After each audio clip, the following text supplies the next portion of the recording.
Hello everyone, welcome to my channel. Students, today I have brought for you the questions of common errors asked in the CGL examinations conducted by the SSC.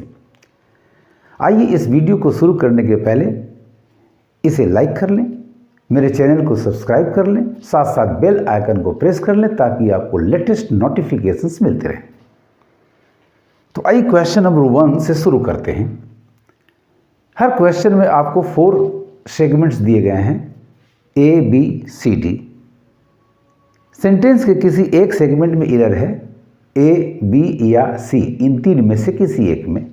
यदि कोई error नहीं है तो आपका option, आपका सही answer segment number D, no error होगा। एक एक सेगमेंट को ध्यान से पढ़ें।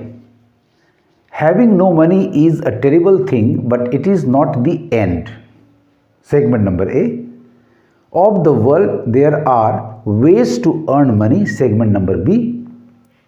One just has to be creative, segment number C.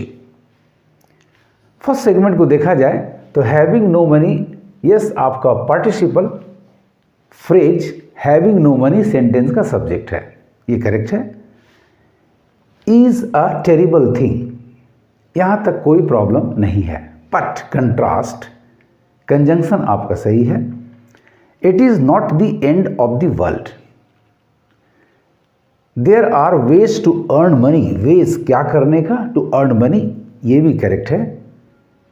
One just has to be creative. No error. Segment number C में देखा जाए, one just has to be creative, ये एक क्लाउज है। सेगमेंट नंबर बी में फुल स्टॉप के बाद there are ways to earn money, ये भी एक क्लाउज है। दोनों क्लाउज को जोड़ने के लिए एक कंजंक्शन होना चाहिए, जैसा कि आपने ऊपर देखा, दोनों क्लाउजेज को जोड़ने के लिए बट कंजंक्शन है। यहाँ कंजंक्शन हमें जस्ट कंजंक्शन का काम नहीं कर रहा, कंजंक्शन की जगह वन के पहले होनी चाहिए थी।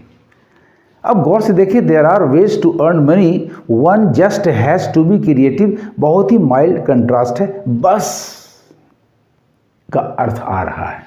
ऐसी स्थिति में जस्ट की जरूरत यहां नहीं है।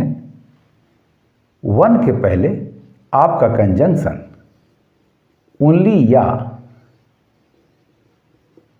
ओनली दैट की जरूरत है, यानी आपका error lies in segment number सी।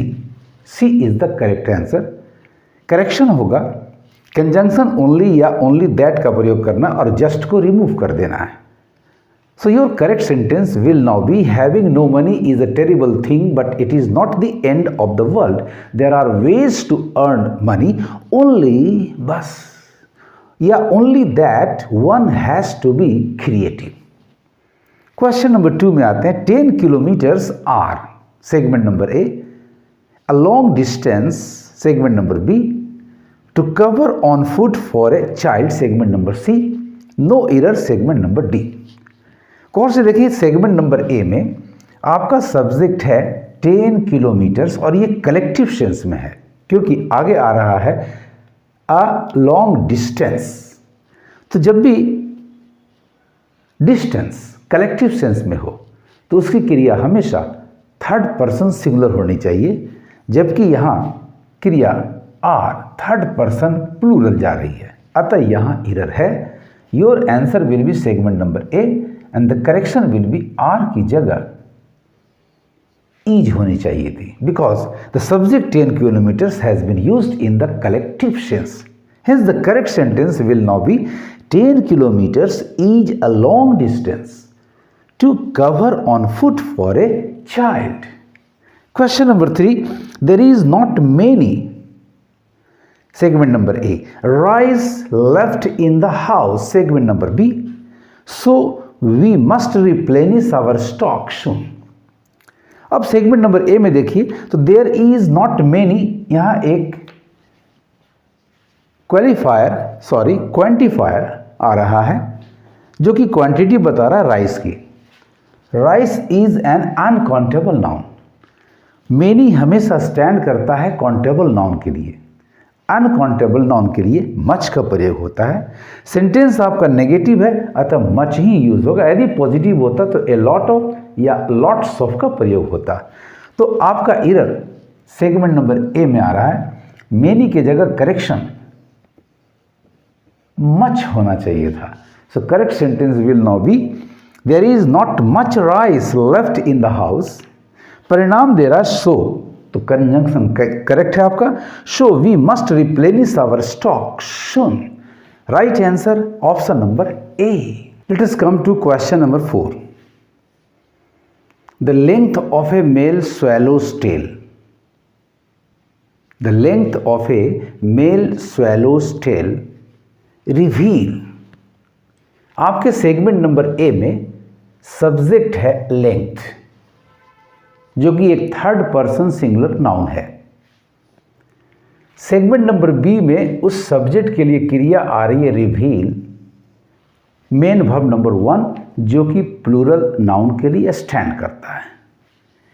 यानी your error lies in segment number C. So ये आपका करेक्ट आंसर हुआ। रिवील की जगह आपकी क्रिया रिवील्स यानी मेन वर्ब नंबर 5 होनी चाहिए। यदि हम सेगमेंट नंबर सी से रिवील को चेंज करके रिवील्स कर दें तो our sentence will be correct. The correct sentence will now be students, the length of a male swallow's tail reveal his attractiveness for a female one। यहाँ ये tell एक swallow का है। स्वैलो एक नॉन लिविंग क्रिएचर है और non living के लिए पजेसिव केस हिज की जगह इट्स होना चाहिए। यानी एक एरर आपके हिज में है जिसकी जगह पर इट्स का प्रयोग होना चाहिए। इस तरह से आपका सेंटेंस बिल्कुल करेक्ट हो गया। The length of a male swallow's tail reveals its attractiveness for a female one। Question number 5।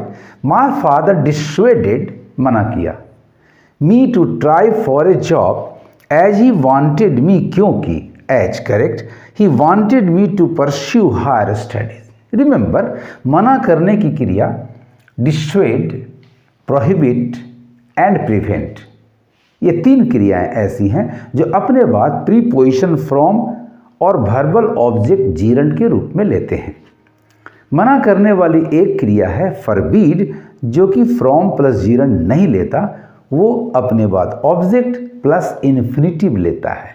So prevent, डिसुएड and prohibit के साथ ऑब्जेक्ट के बाद इन्फिनिटिव नहीं होना चाहिए, यहाँ प्रॉब्लम है। So your answer will be segment number B.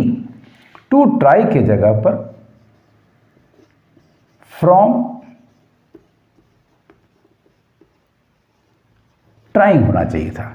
So the correct sentence will now be students, my father dissuaded me from trying for a job, from trying for a job as he wanted me to pursue higher studies.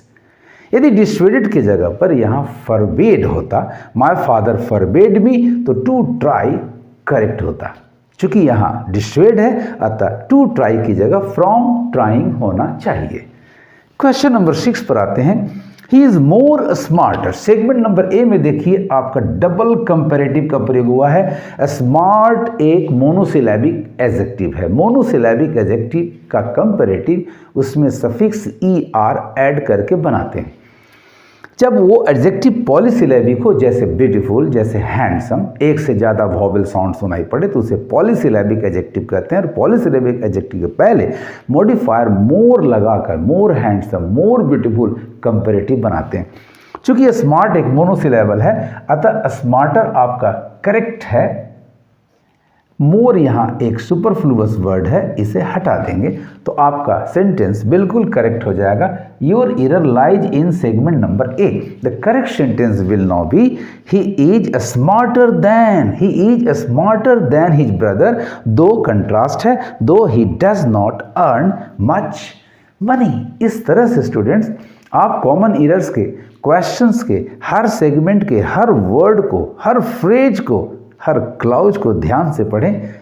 यदि उसमें गलती मिलती है तो उसे mark कर लें, नहीं मिलती है तो नो एरर आपका ऑप्शन होगा। आपको मेरा ये वीडियो कैसा लगा कमेंट करेंगे और ज़्यादा से ज़्यादा शेयर करेंगे। Thank you for watching.